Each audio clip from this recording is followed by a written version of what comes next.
I know that you're specialized in women's health, especially you've cured a lot of women who have maybe early menopause or they have fertility problems. So how did you use the Chinese medicine, maybe the needles and the Chinese herbs to cure the women's problems? Yeah.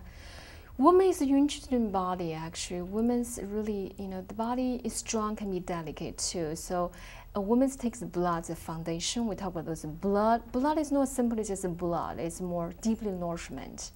And also the incense, which is used for reproduction. So, during a woman's body actually can be changed, especially we call imbalance of the yin, the yang, or internal organs, can be starting in the middle age and into the early 40s even.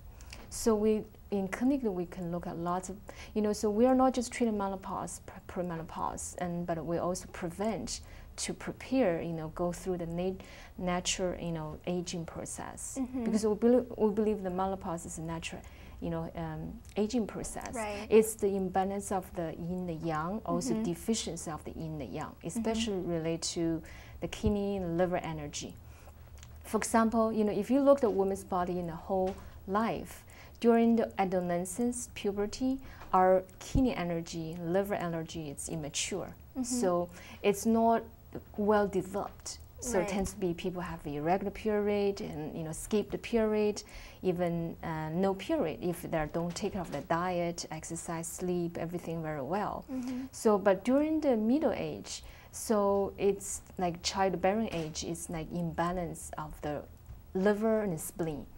Because stress from the work, taking care of the family, eating not improper diet cause the internal organ like liver, spleen, because the spleen is the organ produced in the blood, liver holds the blood, so the blood can transform to store as the incense for reproductive use.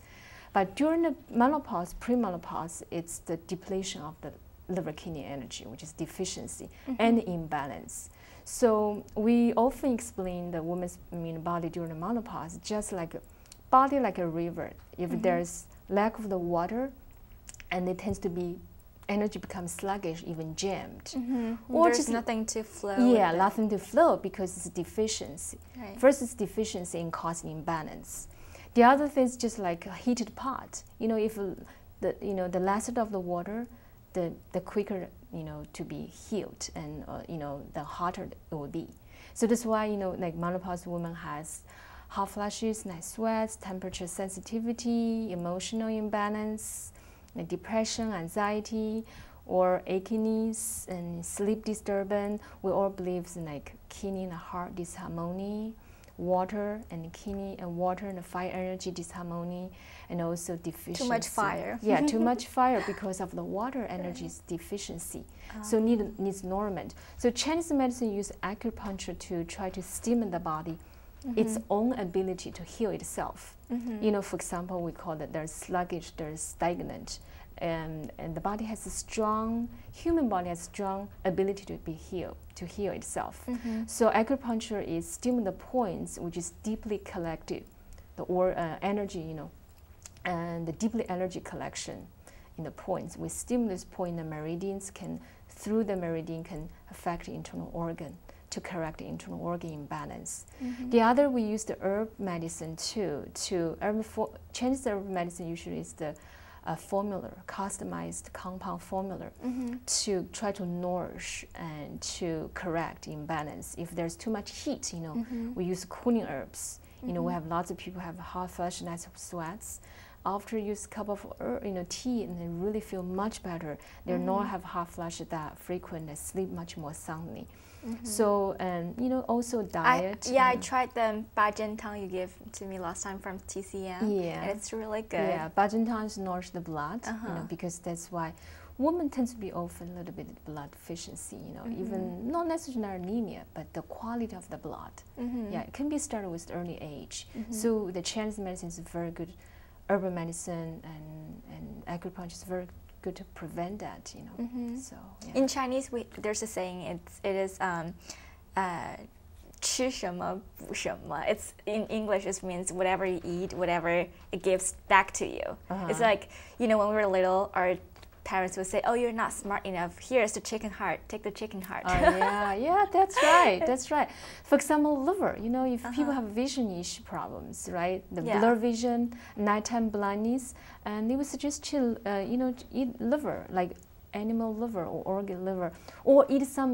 You know, of course, some people is the vegetarian. How come they can eat a lot of dark red, purple, like food. the red chart. You know, like berries, brown rice, black bean, red beans. You know, those dark red, purple food nourish the blood. They go to each organ. You know, we use Chinese herbs, and you know, when the improper diet, it means like you ban it with all the 5 flavors, 5 colors, like 5 flavors, which is sour, sweet, bitter, pungent, those kind of flavors. So you cannot be just too simply diet. Some people tend to crave in one things, so not have a variety diet. The other things about like 5 color, different colors related to different organ. So one of the purple red food has lots of iron, magnesium, calcium, which is nourish the blood. And so exactly, liver, because earlier we mentioned about the liver can nourish the liver, because liver is, and also to benefit the vision, because liver open the eyes. Eyes is target organ to the liver, because you have very strong, well nourished blood, and your eyes will be very sharp and not dry, not blur.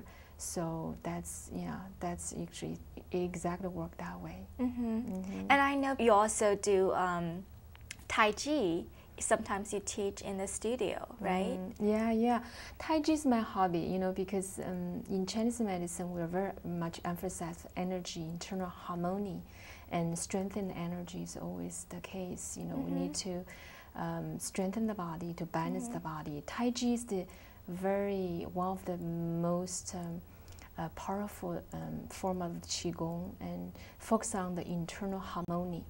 So the yin-yang fish, yin-yang circle. So there are 2 major, characteristic about Tai Chi. It's about one's the yin-yang balance, another is the flow of the energy. Right. So you see the yin-yang dolphin with the circle. So the Tai Chi, it's I've been practicing Tai Chi since in the college. I really enjoy it. It's my hobby. So in my practice, I always it's combined with medical Qigong. Qigong, is Tai Chi is form of the Qigong, but Qigong is much more broad, right? Any kind of energy activities it's Qigong exercise. So we often give advice, medical Qigong and Tai Chi to help them to strengthen, to balance their body. I think it's very important, because it's not just when you have condition, you have disorder, you come to look for help. It's more so important to prevent. And so Tai Chi, Qigong, yoga, it's really great way to strengthen our qi, to balance our body. Thank you so much for being on the show. Oh, thank you. And next time I think we're going to talk more about how we can use the Chinese herbs to put it in our daily life to help us to be a healthy person. Yes, lots of herbs is a food source. We can really actually apply in our daily life. So we'll talk about that next time. Stay tuned. Thank you so much, Dr. Hu. Thank you. Thank you. Okay.